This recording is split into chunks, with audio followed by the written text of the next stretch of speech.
نيجي بقى للحظة المنتظرة. إيه الفرق بين الإسبازموفين والفيسرالجين ومين الأفضل فيهم؟ بالنسبة لنوع المادة الفعالة فالإسبازموفين بيحتوي على مادتين فعالين، كيتوبروفين وده مسكن مضاد التهاب، وهيوسين بيوتايل برومايد وده مضاد تقلصات. أما الفيسرالجين فبيحتوي على مادة فعالة واحدة وهي التيمونيوم مسيل سلفيت وده مضاد للتقلصات بس. تاني حاجة بالنسبة لطرق الإعطاء، الإسبازموفين بيتاخد حقن عضلي بس ودايما بعيد عن الوريد. أما الفيسرالجين فممكن يستخدم حقن عضلي أو وريدي وده بيدي سرعة تأثير أكبر في الحالات الطارئة. بالنسبة للآثار الجانبية فالإزازموفين ممكن يسبب جفاف في الفم، دوخة، زيادة ضربات قلب، وفيه كحول بنزيني مضر في الحمل.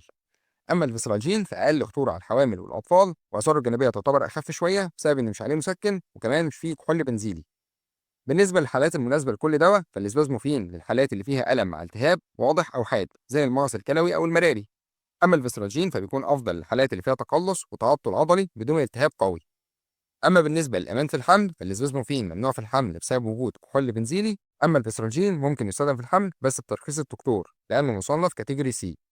بالنسبة للسرعة والفعالية فالإسبازموفين تأثيره سريع بسبب المسكن ومضاد الالتهاب، ولكنه أقل مرونة شوية في الإعطاء لأنه بيتاخد عضل بس. أما الفيسروجين فأسرع في الحالات الطارئة لأنه بيتاخد وريد أو عضل. ودلوقتي تعتبر الصورة واضحة، الزوزموفين هو اللي بيساعد على تسكين الألم وتقليل الالتهاب بسبب تركيبته اللي فيها مضاد التهاب ومسكن. أما الفيسراجين فهو المؤدي الكبير للعضلات، بيقلل التقلصات والتشنجات عشان تحس براحة أفضل.